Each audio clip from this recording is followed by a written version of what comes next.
This is the 10-Minute Teacher Podcast with your host, Vicki Davis. Today we're talking with Dr. Brian Smith. He's spent a decade working in the schools as a counselor, social worker, and a high school drug counselor. He is the lead author on a new book called The Recipe for Student Well-Being. Brian, what an important topic. I mean, this generation has been called the loneliest generation. The statistics on them in terms of their relationships with other people and just how they feel about themselves is pretty scary, isn't it? Absolutely. I mean, things were not great before the pandemic, but what people went through during that time, the amount of isolation that kids experienced, really only made their challenges that much worse. And everybody knows that the last couple of years in education have been a huge challenge for everyone. And I think that we know that there is a mental health crisis and a well-being crisis amongst our kids.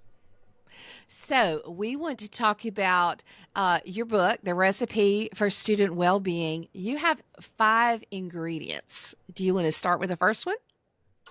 Yeah, so just big picture, the question we were trying to answer, and I have 2 wonderful colleagues on this book, some co-authors. The question we were trying to answer is, what do we know from a research-based perspective about how schools can effectively support student development in ways that result in better academic achievement, better behavior at school, and better well-being amongst kids, as well as more success in the future? So we combed through the research and we boiled it down to 5 ingredients. We call it a recipe because any one of these things is valuable or tasty in and of itself, but really it's the combination that ultimately has the most power. Mm-hmm. And So, we know that classroom culture, I mean, how kids relate to each other, how they feel about themselves is even part of classroom culture. We know that is such an important part of learning. So where do we start? Yeah, absolutely. I mean, schools are a developmental context for kids, whether we like it or not. This is about how do we make it the most healthy, positive, supported context as possible. And that has so much to do with classroom culture. You're right. So where we're starting in this book is the first ingredient is really well-being skills for teachers. And that comes from 2 places. One is that we know teaching is literally tied in most surveys with nursing as the most stressful occupation we've got. It's incredibly difficult to be a teacher, and you need to be able to maintain and support and build your own well-being in order to be there for yourself and for your kids. And at the same time, if you're going to support positive development for your students, it's helpful to understand some of what goes into that and some of what's behind that. So a lot of what we're talking about in the chapter on adult well-being is really a lot of skills and competencies that are just developmentally different versions of what we're teaching students in direct instruction, which is another one of the ingredients. Yeah. So that's our first ingredient is adult well-being skills. So during the pandemic, I had a psychologist expert on this topic who talked about this very thing and the compassion fatigue that educators can get. And, you know, compassion fatigue is still an issue for us. And so if we want to, I guess you're saying is that if we want to help students be healthy and have a good well-being, that we should start from a place of well-being ourselves? Well, it's a little bit like being on an airline, and they say that if there's, a challenge, the first thing you do is put your own mask on first, right? So our kids are only going to be as healthy and as well as the people that are supporting their development. And there's even good research that shows that teacher stress levels actually resonate out through their classrooms and result in more stressed kids. So it's important in a lot of different ways, but also, we have to support our educators and their well-being because it's an incredibly difficult job. What kind of pushback do you get from educators when you speak at conferences, when you bring up teacher well-being? Because, I have been in situations not of my own making where I had just been given so many duties. I remember one year I had 7 classes. There were days I had lunch duty and break duty, and I literally was working from 8:05 to 3:05 every day. And if you talk to me about teacher well-being at that point, you might have gotten an angry response from me. Yeah, I'm so glad you brought that up, Vicki, because we certainly don't want the message to be that teachers just need to self-care their way out of all the stress that they have in their jobs. Yeah. The reality, and we talk about this in the book, is that it's primarily up to administrators to focus on things like workload and initiative overload and a lot of the well-being factors at the school and staff level. That's really where a lot of this comes from. But at the same time, there are ways that teachers can, take better care of themselves, as well as learn some skills that they can then support the development of in their students. As well as even just setting boundaries. I mean, Oh, for sure. I'm not going to reply to student emails after a certain time or staff emails after a certain time. And I'm not going to reply at 5 a.m. either. So those kinds of things help and are very important. Okay, that's our first ingredient. What's our second? So again, this is in part a developmental process or focus. So safe, predictable, and positive environments is the second ingredient. And this is in the classroom, in the school, in the lunchroom, at recess. And we talk about a variety of ways to take action to make the school more of a safe, positive, reliable, predictable place. And this is one of the areas that we also get a little bit into trauma-informed practice, because the reality is that's the kind of environment that everybody does best in, but it's particularly the kind of environment that kids who are struggling with difficulties or have had ACEs and other adverse childhood experiences, when they come to school, if they can come to school in a calm, safe environment where there's no surprises and they feel supported, it helps their brain function in a more normal way, and it helps them be able to actually learn as well as grow and develop. So this is valuable for a lot of different reasons. And this is so important. This literally happened in my classroom today. I was teaching the history of computing, and I talked about when I was first on the TRS-80 a long time ago, the 70s, those who listen. And I had typed something.exe. And when I got done, I had a student come up to me and say, you don't know what .exe does to me. And I'm like, what? She said, well, when she was young, that was when people were downloading games off the internet. And somebody in her family had downloaded a bunch of exe files, executable files with jump scares in them. Oh. And that she had gotten traumatized as a child. And so when she saw exe, she immediately had this upset response. And she wanted to explain that to me. Yeah. Now, that is so random. I have never heard of that in my entire life. But because she felt comfortable talking to me about that, I can be sensitive and understand that I guess nuance about her, and it was very real to her from the conversation. I know that sounds odd, but isn't part of this also being sensitive and understanding that we don't know what students have been through and they need to sometimes communicate that to us? Absolutely. And that's a great tee up for the next ingredient, our third ingredient, which is positive relationships. And that includes positive relationships between students, but also in particular, it has a lot of content around and a lot of focus on positive teacher-student relationships, because there is a ton of research showing that is one of the things that really makes a difference in both student academic performance, but also student well-being at school. And your story is a perfect example of how, if you have that relationship, it opens the door for you to learn things about a student that might be really helpful. And, her being able to share that probably did her a lot of good. And it was only because of the relationship you cultivated that she had the opportunity to do that. So we have a model developed by my colleague and co-author Clay Cook called Establish, Maintain, Restore, that walks you through the process with some very specific strategies for each step. So you have to establish a relationship before anything else.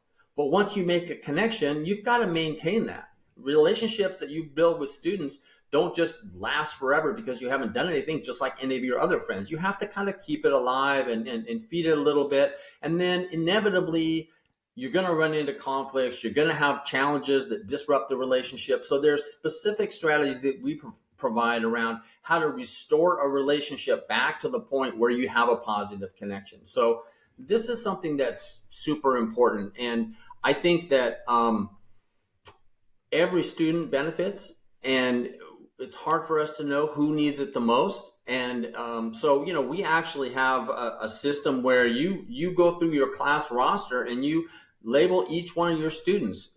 Which phase are you at? Have you created a relationship with them, or do you need to enter the established phase?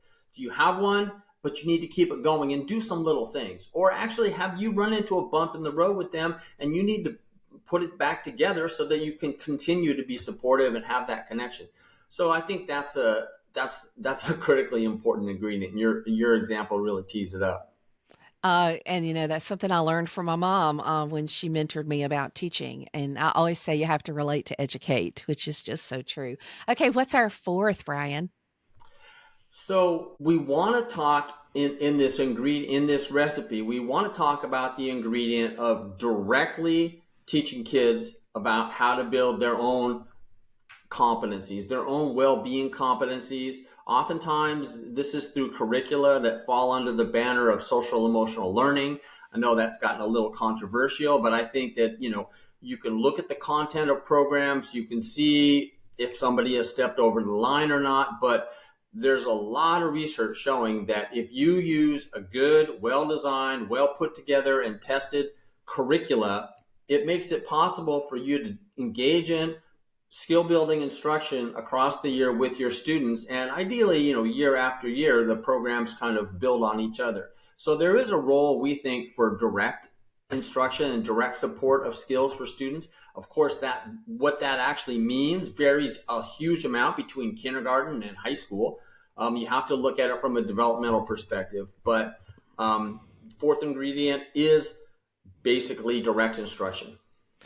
And, the selection of how you're going to do that and how you talk, even many years ago, I went through some courses on like the Olveus intervention method for dealing with bullying, been through several other things throughout my career as a teacher. And one thing that they teach is that it helps if a school has a common vocabulary, and that's one thing you get when you agree, okay, this is how we're going to talk about these particular things, because you don't have the math teacher talking about it this way and the English teacher talking about that way and the principal talking about it another way.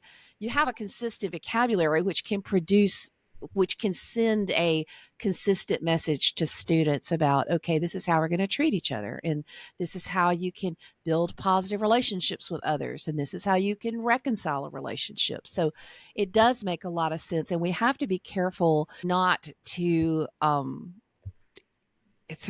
we get so on the buzzword bandwagon, right? The buzzword comes in, the buzzword goes out. This isn't about buzzwords. This is about children and helping them to relate to the world around them and doing it in the right way. So there are some tools that are out there that can be used for kids, and you have to just choose the right ones that won't get you in the political hot water, I guess. Yeah, with the culture and the desire of your school and community. I think your point is a great one, which is that one of the advantages of everybody consistently doing a similar, the same program, is that you do in fact get those common language tools, because kids don't go from being exposed to something in a lesson to just becoming competent at it without practice. And the way they get practice is they need reminders. And in particular, they need, especially when they're younger, they need reminders about how to use which skill in which situation.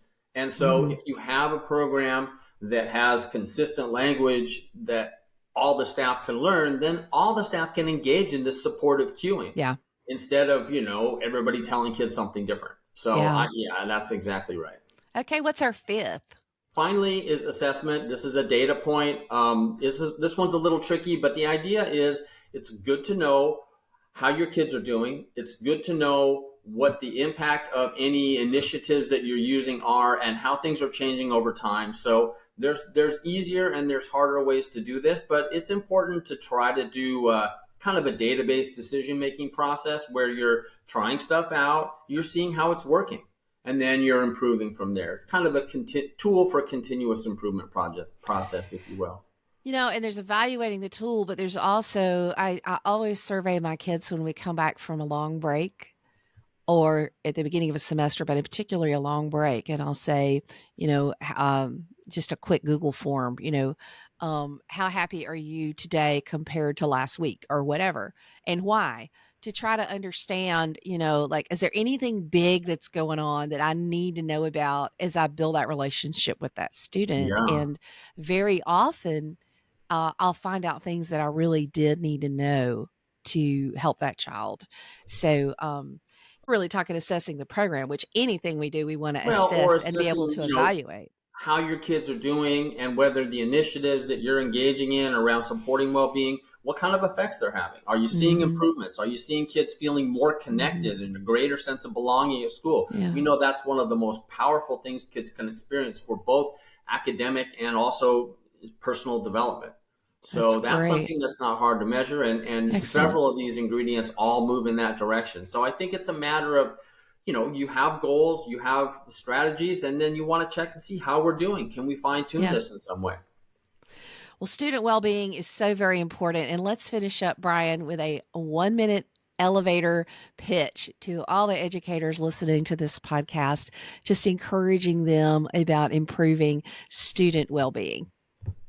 We have a youth mental health crisis, and I think that it's tempting to think that the answer is more psychotherapy and more treatment. But for most kids, that's probably not where they're at. And I think that we need to realize that well-being is on a continuum, and you can support the well-being of students. You can support how well they're able to thrive and positive experiences they might be having, regardless of whatever challenges they have. And since at a school level, we're mostly dealing with large numbers of kids and a kind of a universal approach, what we're saying in this book is that supporting student well-being in all the evidence-based ways that we've identified is actually an important way to get at supporting student mental health. Excellent. Okay. Dr. Brian Smith, the name of the book is The Recipe for Student Well-Being. Thanks for being on the show. Thank you so much, Vicki. You've been listening to the 10-Minute Teacher Podcast. If you want more content from Vicki Davis, you can find her on Facebook, X.com, TikTok, Threads, Instagram, Blue Sky, and YouTube at Cool Cat Teacher. Thank you for listening.